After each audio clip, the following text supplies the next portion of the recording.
O Grupo Cultural Afro-Reg é uma organização não governamental fundada há 28 anos com a missão de reduzir as desigualdades sociais e combater o preconceito, utilizando a arte e cultura como ferramenta de transformações sociais. Além das atuações nos núcleos, através de aulas, oficinas e eventos, o Grupo Cultural é conhecido e caracterizado pela formação de grupos artísticos e até mesmo pelo desenvolvimento de ferramentas e conteúdos audiovisuais. A nossa conversa de hoje é com o coordenador executivo da ONG, William Reis. Formado em Educação Física, o William iniciou no Grupo Cultural Afro-Reg, há 12 anos atrás, iniciando como auxiliar de projetos e eventos desportivos. Mas há 4 anos atrás, em 2017, ele recebeu a dura e desafiadora missão de substituir a figura mais conhecida e emblemática da ONG, que é o José Júnior, que também foi fundador do grupo.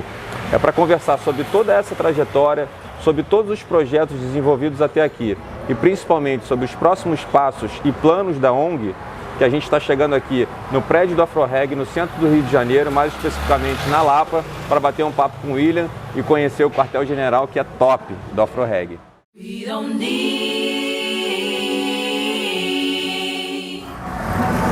partiu!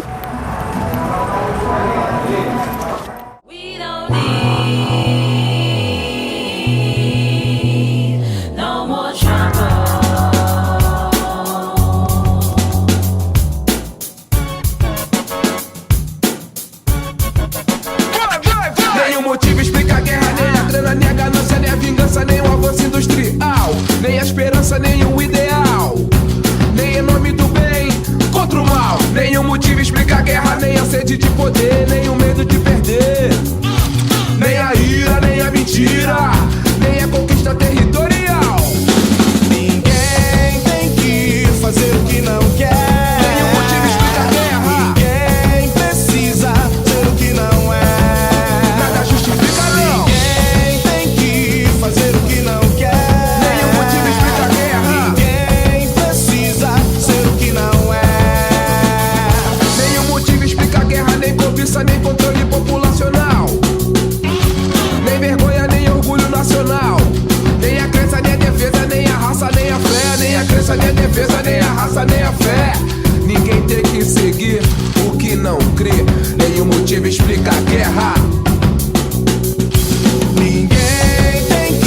Fazer o que não quer. Nenhum motivo explica a guerra. Ninguém precisa ser o que não é. Nada justifica não. Ninguém tem que fazer o que não quer. Nenhum motivo explica a guerra. Ninguém precisa ser o que não é. Nossa, show aqui, hein, cara. Nossa sede, aquele lá, o Amabílio, que trabalha na nossa agência de... A gente tem uma agência, não sei se você sabe, que é a Segunda Chance, né? Primeira agência. Sim, sim, com certeza. Formada por egressos, para egressos do sistema prisional, para colocar no mercado de trabalho. Ele tem mais gente que trabalha, mas hoje ele está aí sozinho. Aqui dentro é a produtora do Afro-Reg, que não tem nada a ver com a ONG. Sim. Apesar da ONG ser sócia majoritária, mas é uma outra empresa. E aqui tudo é a ONG. Aí que tem essa parte aqui, ó. A gente ainda tem uma parte externa. A gente fez aqui também meio com work, né? Então aqui fora, como a gente está produzindo muita série, a gente criou sala de roteiro aqui. Nossa, que legal, cara. I just wanna understand it. People suffering all over the planet. No ideal can explain the purpose of pain. No monetary gain can wash away shame. Every single inch of this earth is considered turf to be forced to the death over. Who gets the leftovers and who is left over? The powerless while politicians brush their left shoulder. Now wait a minute, war, what is it good for? Who is it good for? When is it good for? You being good poor or me being good poor? It's never been good. A gente está exatamente no quartel-general, no escritório do Afro-Reg, aqui no centro do Rio. As instalações, não precisa nem dizer, muito bacanas. A gente já fez algumas imagens aí, provavelmente no episódio a gente vai colocar antes ou depois. E estamos aqui com essa fera, que é o William Reis, que nós admiramos muito. É um cara que se posiciona, um cara que é a linha de frente hoje do Afro-Reg. Como eu disse na abertura lá embaixo, William, até começando a nossa conversa, recebeu a dura e desafiadora missão, né, de 4 anos atrás, em 2017, substituir na posição de coordenador executivo, porque o José Júnior, sempre reforçando, ele continua na Afro-Reg, mas liderando a frente audiovisual.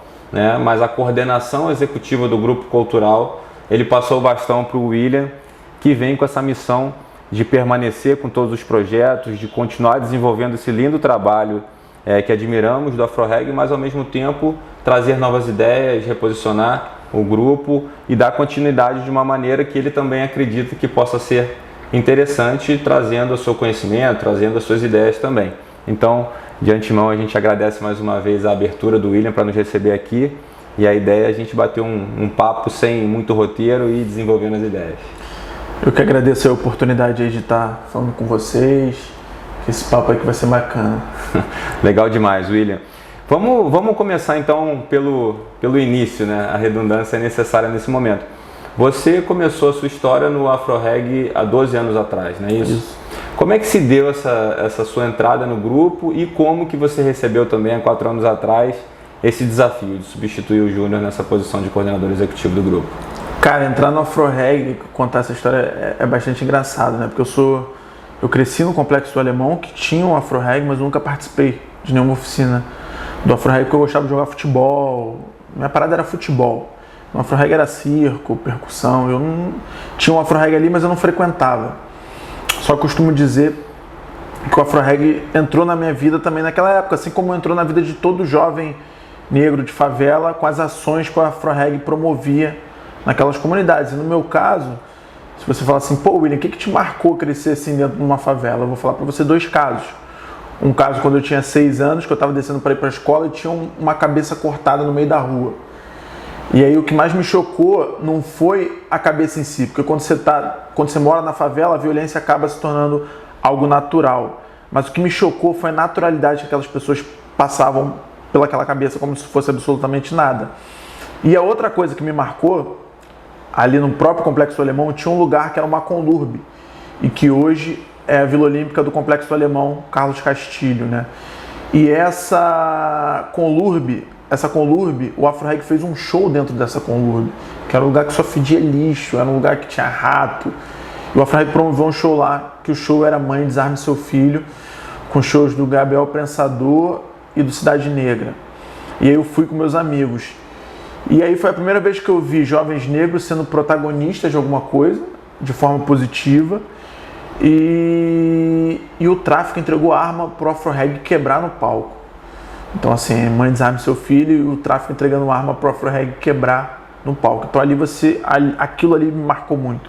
Aquilo ali sempre foi muito simbólico para mim. Nem o Júnior sabia dessa história. Contei para ele há 4 anos atrás, 5 anos atrás. E aí eu trabalhava na Bodytech, eu era estagiário da Bodytech, sou formado em Educação Física. E aí eu vi uma figura muito esquisita andando na esteira, cheia de tatuagem, naquela época, né? Cheia de tatuagem, com 2 argolas, careca, na Gávea. Aquela figura que chamava muita atenção, e era o José Júnior. E aí a primeira vez que eu fui falar com ele, ele não foi muito simpático comigo, na verdade não é nem simpático, né? O Júnior parece que não, mas ele é um cara tímido. E aí quando eu fui falar com ele tava de fone, correndo, aquela coisa bem clichê de Bodytech, ele só fez assim pra mim e não falou nada. Aí eu falei assim, cara, nunca mais eu falo com esse cara.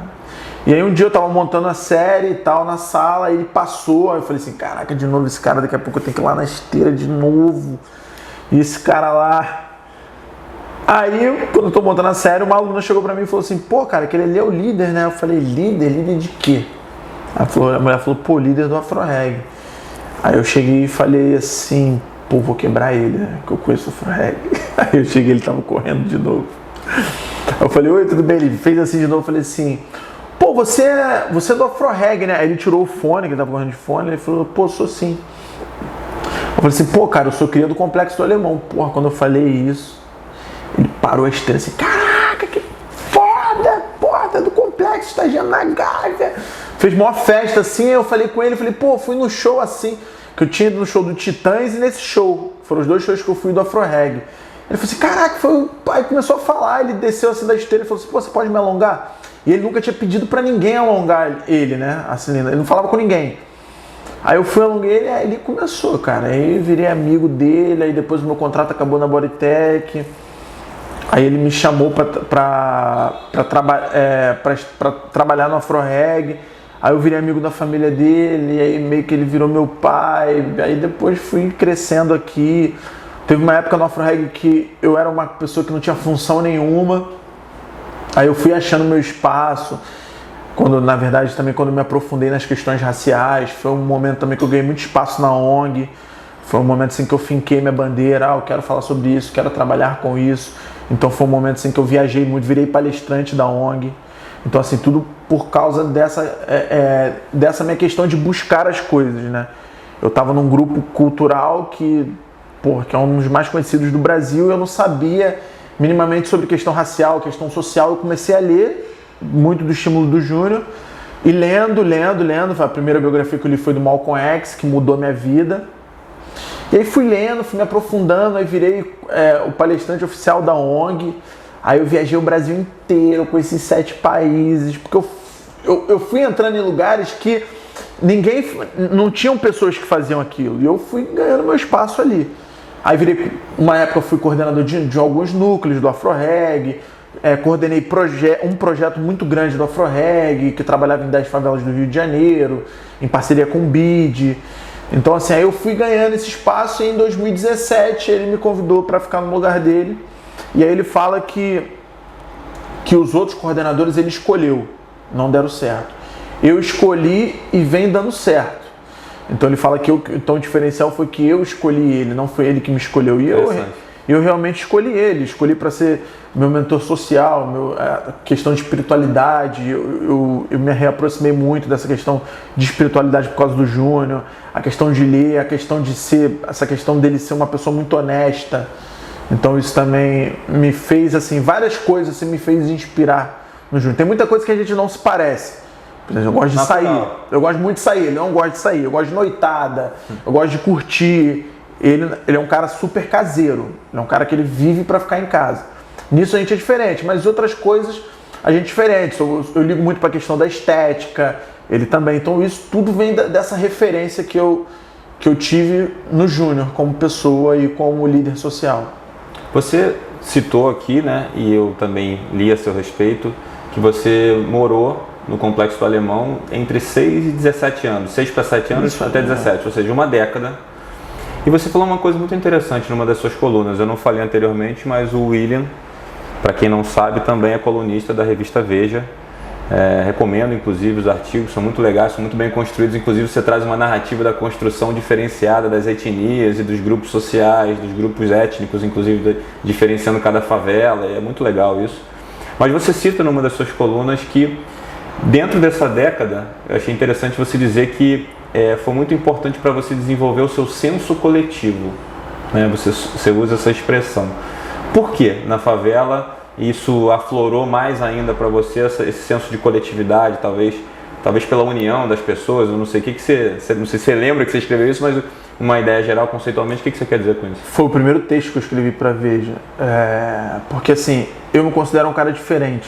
Diferente por quê? Porque eu transito no lado das pessoas brancas, assim, no lado das pessoas negras, no lado das pessoas ricas, no lado das pessoas mais humildes, e eu consigo dialogar com os dois lados e assim, não perco minha essência, não mudo minha característica para nenhum dos grupos. Então acho que isso é um diferencial meu, graças a ter uma família que é uma família meio que adotiva, né? Que foi a casa onde minha mãe trabalhou, né? Onde eu nasci. E depois eu continuei frequentando, eles viraram meus padrinhos. Fica na Tijuca. E aí eu desde cedo, eu sempre fui um cara da favela, mas desde cedo também tive um contato muito grande com o asfalto. Então eles me levavam para lugares bons, para viajar, me davam coisas boas, né? Eu era um cara de favela, mas eu tinha videogame em casa. Eu tinha um quarto só para mim, né? Fruto tudo disso, dessa minha relação com pessoas fora da favela. Inclusive, por causa dessas pessoas também que eu tive mais oportunidades de conhecer outras realidades que meus amigos não tiveram, e aí foram para a criminalidade, ou foram para o caminho errado. Eu tive a sorte de ter essa transição, mesmo que jovem. Então, por mais que eu tenha também isso, aí quando a gente volta para falar de coletividade, apesar de eu andar e hoje não morar mais na favela, tem pessoas no meu prédio que eu nunca falei, nunca dei um bom dia, nunca dei uma boa noite. Na favela tu conhece todo mundo, né? E essa questão da coletividade, faltou um arroz na casa do fulano.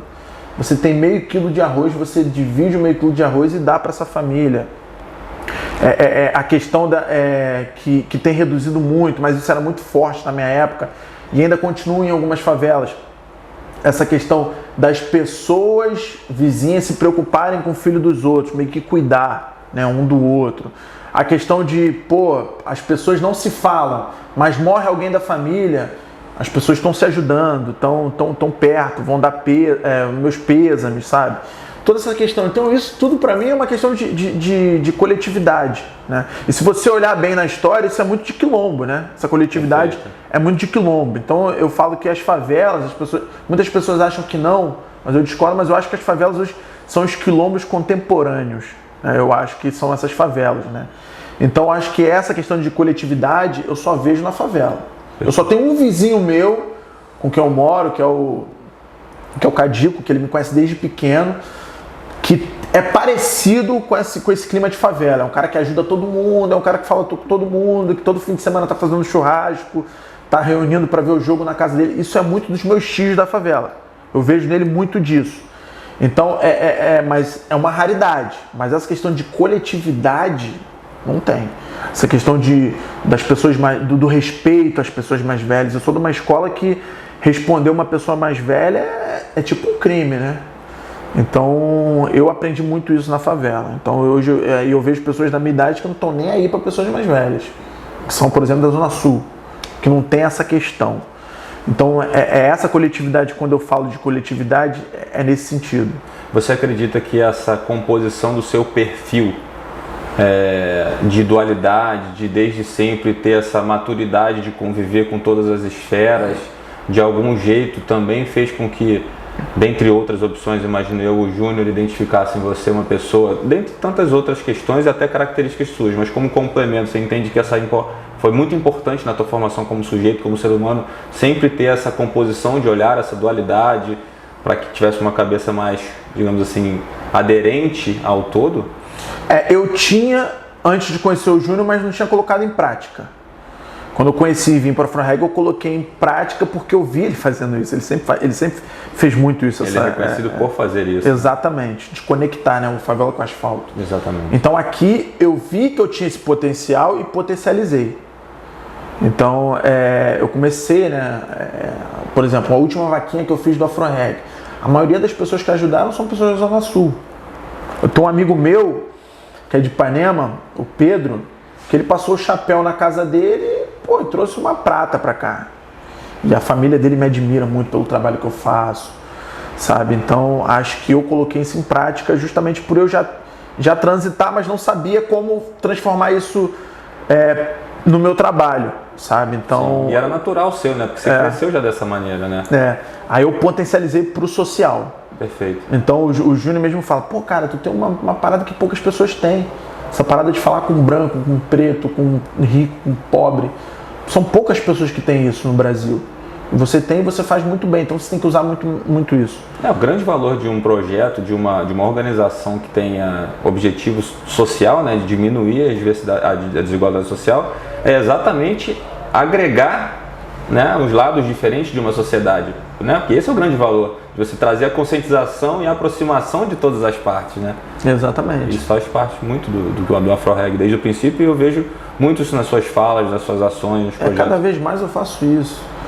Assim, hoje, por exemplo, hoje eu converso com o Luciano Huck, com o Armínio Fraga, com o Paulo Ferraz, assim como eu falo com o Ivani dos Santos, com o Carlos Medeiros, que é um intelectual negro muito importante para o Brasil. Então você vê que, né, eu mando mensagem para essas pessoas, eu converso com essas pessoas. Imagina um moleque que saiu do Complexo Alemão, hoje tem acesso a essas pessoas. E eu tenho esse acesso justamente porque eu sei fazer isso, que eu cresci fazendo isso. Não é só porque você tem o crachá, é porque você tem isso na sua natureza. É isso aí. E aí uma coisa junta com a outra e a junção é exatamente a grande química da coisa. Você acaba sendo uma referência para o jovem desfavorecido socialmente, digamos assim, em vários aspectos. Um deles, sem dúvida nenhuma, até pela sua história na Afro-Reg, é a ascensão profissional. Né? Você tem uma história dentro da Afro-Reg, você não caiu de paraquedas na posição de coordenador executivo, que é o líder de uma organização das mais conhecidas no Brasil e no mundo, mas foi uma trajetória que você veio construindo no grupo, conforme você mesmo relatou. Quando você conversa com esse jovem, quando você evidentemente tem essa responsabilidade de trazer uma referência diferente para ele do que não a do crime, a do narcotráfico. Como é que é essa conversa? Assim, eles te perguntam muito quando você fala, perguntam como foi sua história, quando você quer trazê-lo para a Afro-Reg, ou até dar um conselho para a vida dele. Como é que é esse confronto de ideias? Cara, agora que eu tô tendo a dimensão de como esses jovens e essas crianças me enxergam. Eu não tinha essa dimensão. Eu fui ter há muito pouco tempo. Eu fui ter quando eu comecei a perceber, quando eu chegava em Vigário Geral, que eu fico sentado assim, na praça assim, aí junto um montão de crianças assim, na minha frente, fica cutucando. É ele. Aí tipo, fica cutucando, me olhando. Aí vem um que é mais solto, aí vem e fala assim, tio, você é o dono do Afro-Reg? Aí eu falo assim, não, vocês que são os donos do Afro-Reg e tal. Então eu não tinha essa dimensão. Então essa ideia é pouco tempo que eu tenho. E eu uso isso muito, isso também é uma coisa que o Afro-Reg faz muito, da questão de, a gente pode ter as coisas sem ter que ir para o caminho errado. O Afro-Reg fez muito isso. Assim, sempre o foco do Afro-Reg foi tirar crianças e jovens da influência do narcotráfico. E aí o que atrai essas crianças e esses jovens do narcotráfico?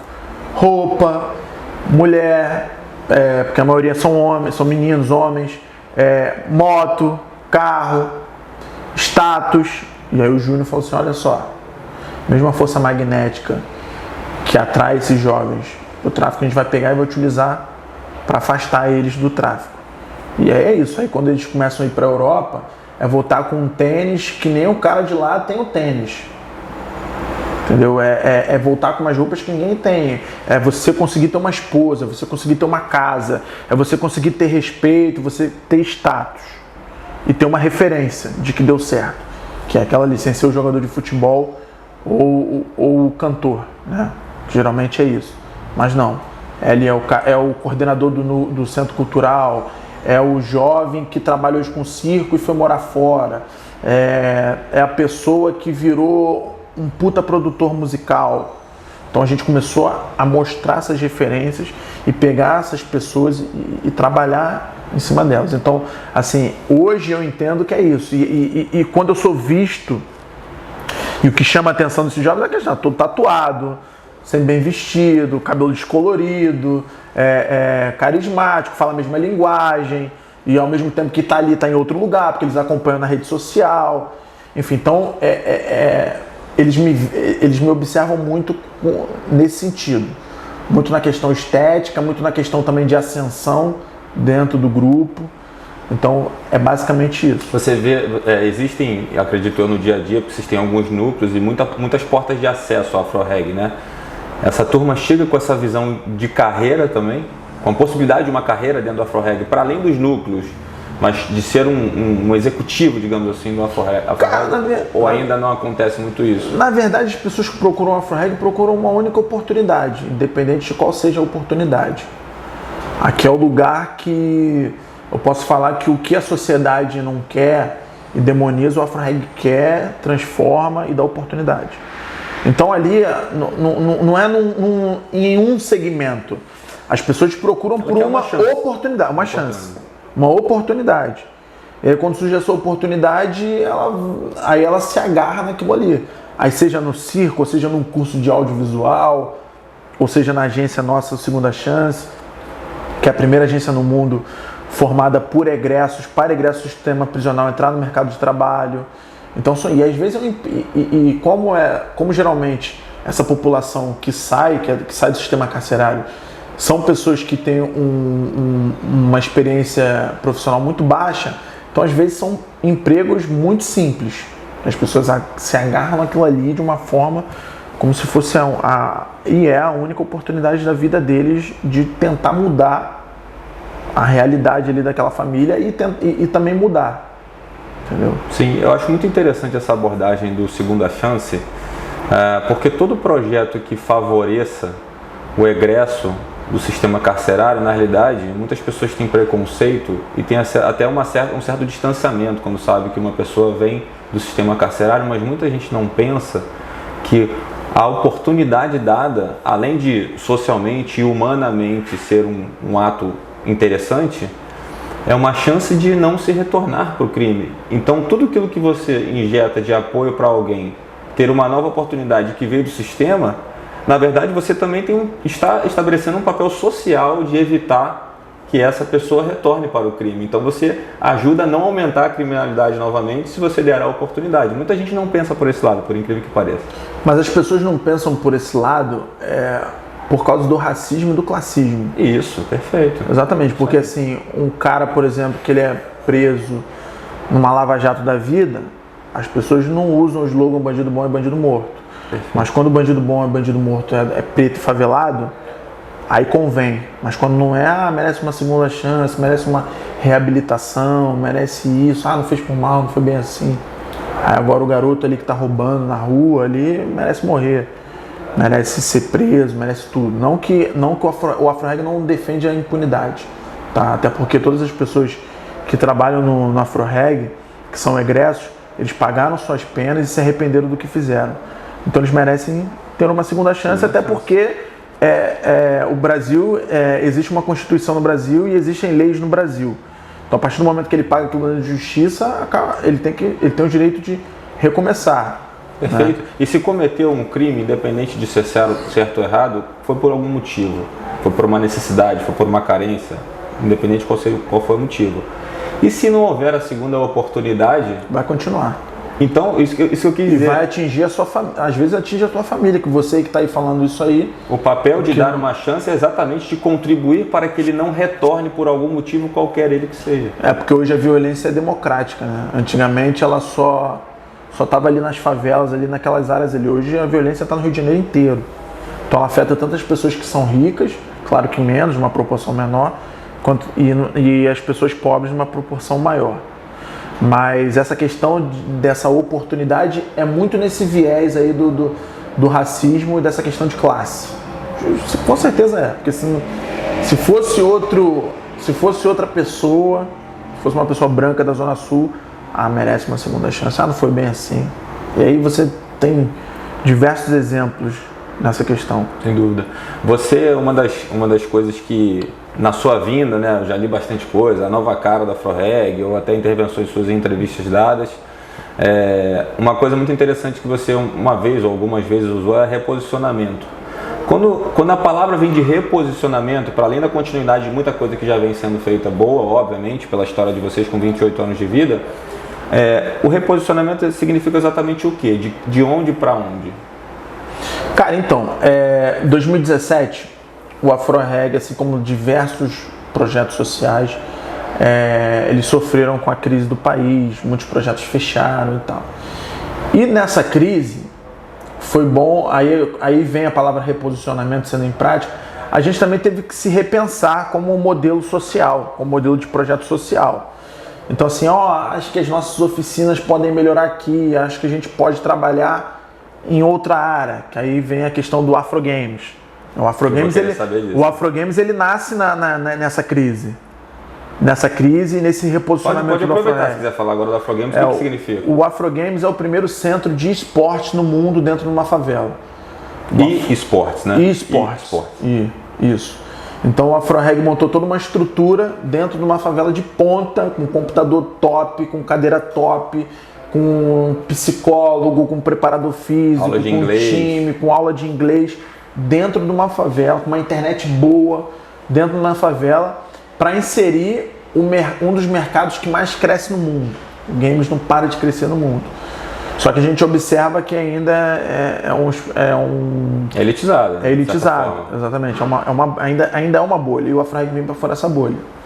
E assim como a gente acredita que aconteceu no boxe, no futebol, no basquete, onde foram esportes que pessoas brancas inventaram, mas quando os negros foram para esses esportes, eles reinventaram o esporte, né? Esses esportes, a gente acredita que no games vai ser a mesma coisa. Porque aí entra de novo aquela questão ali da única oportunidade. Hoje a gente tem jovens no Afro Games que trabalham com games. Tem um garoto lá, o Luiz, que é o nosso maior exemplo, que é um garoto hoje que tem contrato com o Facebook, que tem Meta, que trabalha com streaming, né? O streaming é a transmissão dos jogos para o YouTube. Então hoje ele trabalha com isso. Então hoje o Luiz, por exemplo, poderia estar morto, poderia estar preso. ou poderia estar desempregado na extrema pobreza. E o Luiz hoje ganha dinheiro com isso. Então é pegar mais Luiz, mais Marias, mais Marianas e colocar no mundo do esporte também, porque é um mundo também não só elitizado, mas também muito masculino. Então o Afro Reggae também tem essa missão de colocar mais meninas no esporte. Legal. E além de ser uma intervenção individual ali, se eu não me engano são 100 jovens, cerca disso, né, no Afro Games, eles se tornam também referências e passam a ser o sonho de outras pessoas, de outros jovens serem iguais a eles, muita história da referência, né? Então é meio que uma progressão, né? A coisa vai se disseminando de uma maneira positiva, a mensagem, né? É porque assim, só o fato dele saber ligar e desligar um computador já abre uma oportunidade para ele de trabalho. Só o fato dele aprender inglês, e inglês bom, ele consegue, por exemplo, um emprego num hotel, da Zona Sul do Rio, onde muitas pessoas falam inglês muito mal. Mas esse jovem vai estar ali tão aprendendo o curso de inglês ali, tanto ali que ele pode arrumar um emprego melhor. Então, assim, é isso também. A gente não se preocupa também só com aquele meio ali dos games ali. A gente também pensa no pra fora. Se não virar um jogador de games ou não virar um streamer como o Luiz, vai fazer o quê?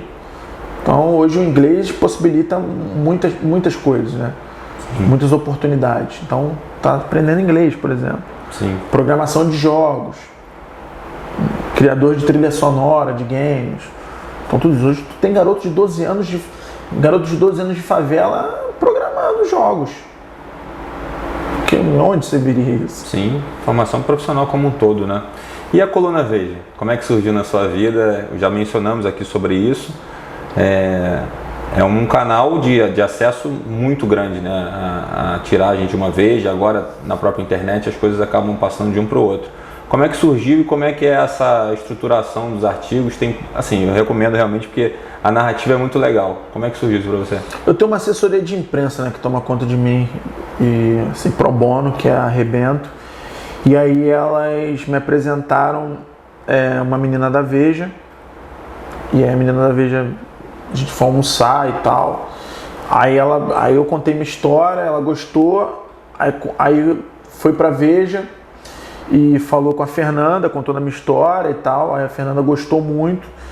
Aí a Fernanda tava com um plano de reativar a Vejinha, né? Mas só de uma forma diferente, de botar mais, né, mais diversidade e tal. E aí me chamou lá, me convidou. E aí eu falei que por mais que eu trabalhasse nessa questão de favela e tal, eu não só ia querer só falar sobre questão racial, só sobre questão da favela, também muita coisa cultural também, alguma coisa também de uma coisa voltada para moda, outra coisa voltada para música, entretenimento. Então ela também me deixou à vontade assim para decidir, porque eu acho que isso também é muito importante, a gente falar de tudo, né? Quem não fica também rotulado que as pessoas negras só podem falar quando a questão é racial. Não, as pessoas negras podem falar sobre medicina, sobre engenharia, enfim, sobre direito. Então, veio esse convite, eu aceitei e aí, cara, aí no início foi difícil, assim, achar uns temas, eu fiz umas coisas muito que eu já queria fazer, já queria escrever e pesquisar.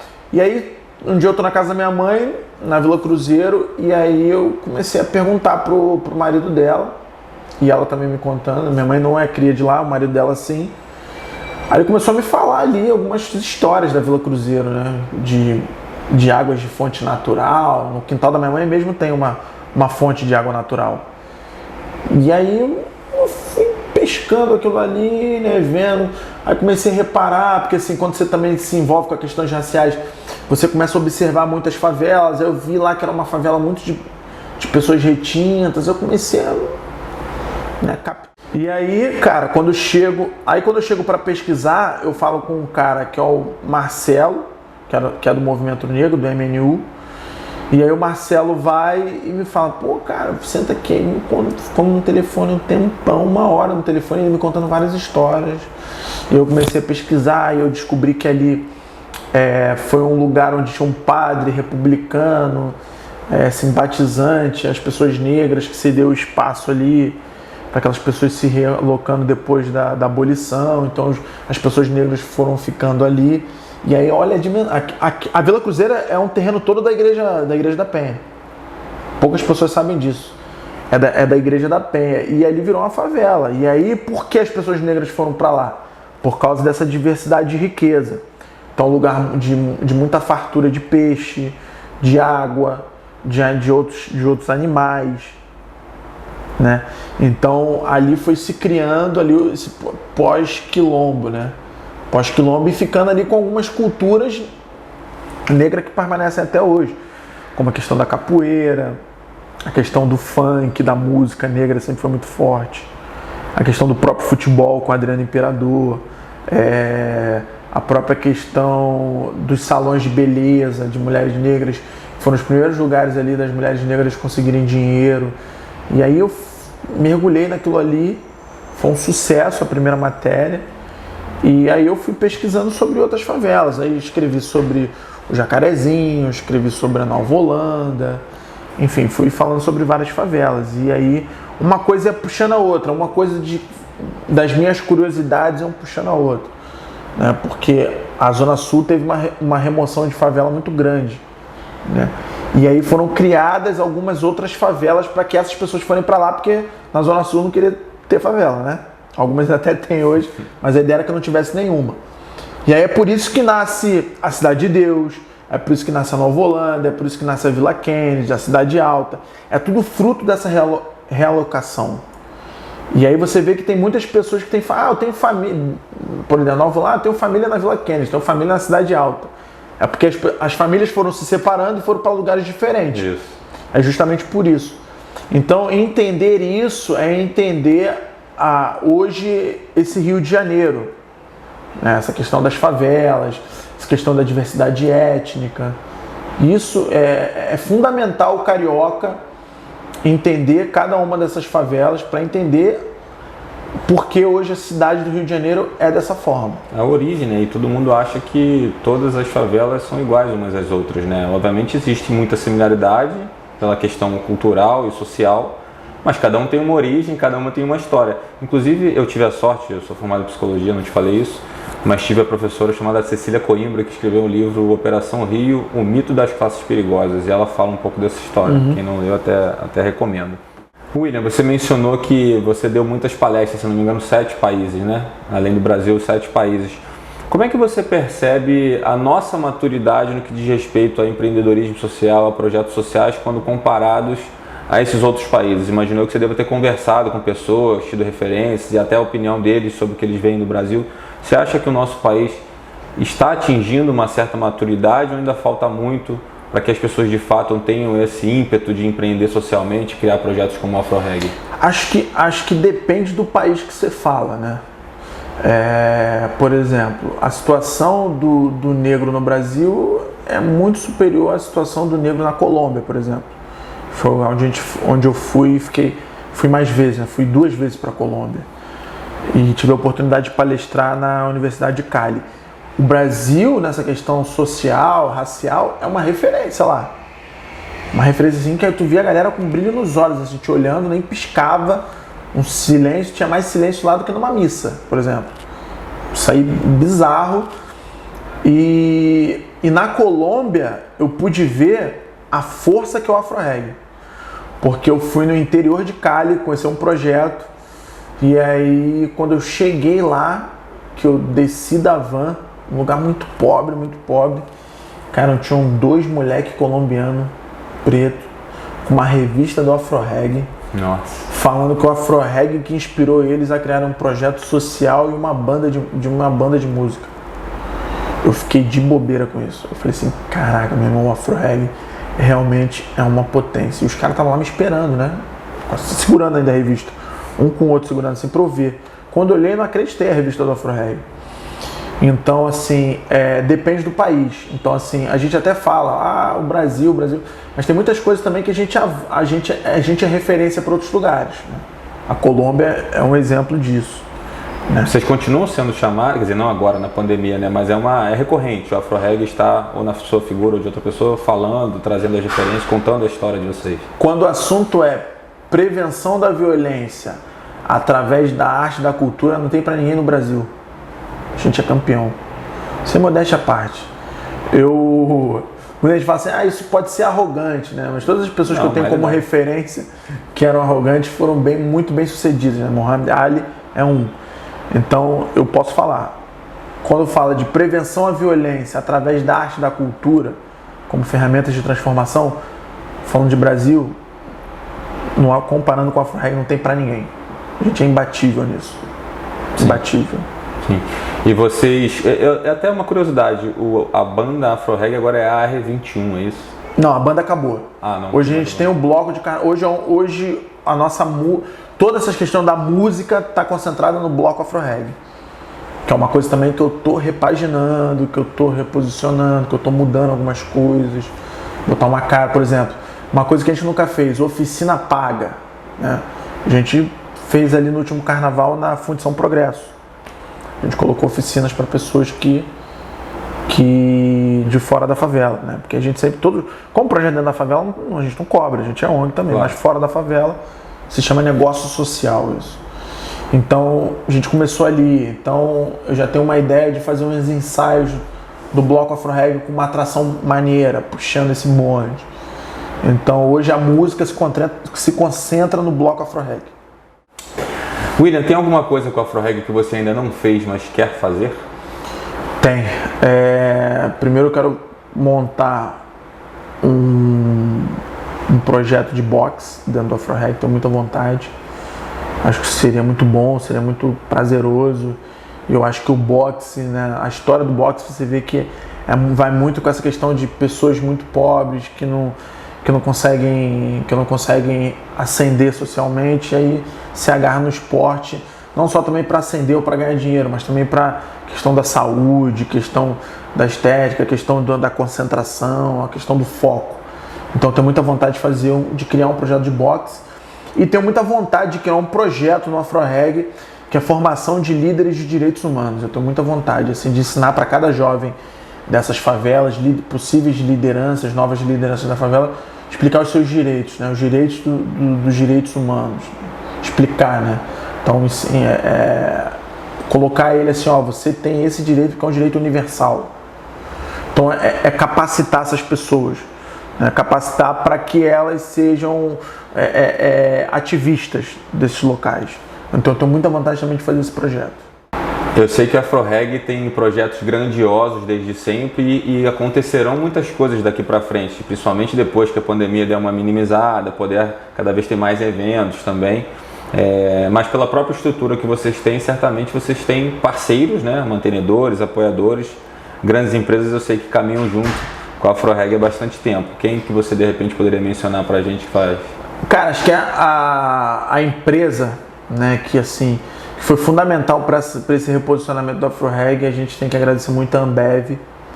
A Ambev foi fundamental, hoje a gente tem diversos projetos com a Ambev. O Afro Games é apoiado pela Ambev. A gente tem 5 shows aprovados em favela de pagode, mas com a pandemia teve que dar uma parada também com a Ambev. A gente está com um projeto também com a Ambev de reformar campo de futebol. Então, isso também dentro das comunidades. Então a Ambev assim é muito, muito, muito nossa parceira. A Gol, né, que já está com a gente há tantos anos assim, eu tenho o privilégio também de, por exemplo, de ter acesso direto ao CEO da Gol, que é o Paulo Koknoff, que é um amigaço nosso. O Paulo, eu tive a oportunidade de levar ele para Vigário Geral para conhecer. Passamos uma tarde inteira juntos assim. E assim, a gente ficou uma tarde e assim, eu observei muito a questão de o cara é o CEO da Gol, mas o cara estava servindo água para todo mundo, inclusive para as crianças, né, que fizeram a apresentação para a gente. Então o Koknoff é um cara assim que eu sou muito fã e a Gol está com a gente já nesse tempo todo. Eu tenho que agradecer também muito a Humanize, que é que mantém as oficinas culturais do Afro Reggae. Então a Humanize tem nos ajudado muito, assim, né, a manter a gente atender mais de 100 jovens com oficina de percussão, de balé, de dança. Então a Humanize também tem sido uma parceira fundamental para a gente. A Unesco, a Brasil Foundation e a Rede Maré também, que está com a gente aí, que é quem hoje paga o salário dos egressos aqui do Afro Reggae para manter o Segunda Chance funcionando. Então acho que são esses parceiros e os outros parceiros do passado também, mas hoje quem está com a gente são essas empresas aí e a gente tem que agradecer muito a eles. Maravilhoso, maravilhoso. Ficamos então, uma pena que a gente tem que ficar por aqui. Certamente há muitos outros assuntos. De repente a gente faz até um novo episódio depois aqui no nosso YouTube e também no nosso podcast, que é o Parolar Podcast. Para quem não conhecia o William, recomendo que veja com atenção os conteúdos que ele também tem participado muito, tem dado entrevistas, a própria coluna na Veja também. Esse cara é um cara diferente, é um cara que tem um papel numa ONG que é uma das mais importantes do Brasil, né? E é uma referência para todos nós. E a gente tem a sorte dele poder abrir a porta para a gente estar aqui e bater esse papo. Esse cara é muito fera. Acompanha esse cara nas redes sociais, no próprio AfroReg também, que esse aí vai muito longe. Que nada. O prazer é meu aí. Valeu, obrigado aí pela oportunidade. O papo foi bom, foi rapidinho, né? Papum. É isso aí, vamos em frente. Us in the hood or favelas, please, somebody tell us, what is the reason for these weapons they sell us? And where is the love for human life? Are we jealous? At night I pray to God for hope and forgiveness. Oh Lord!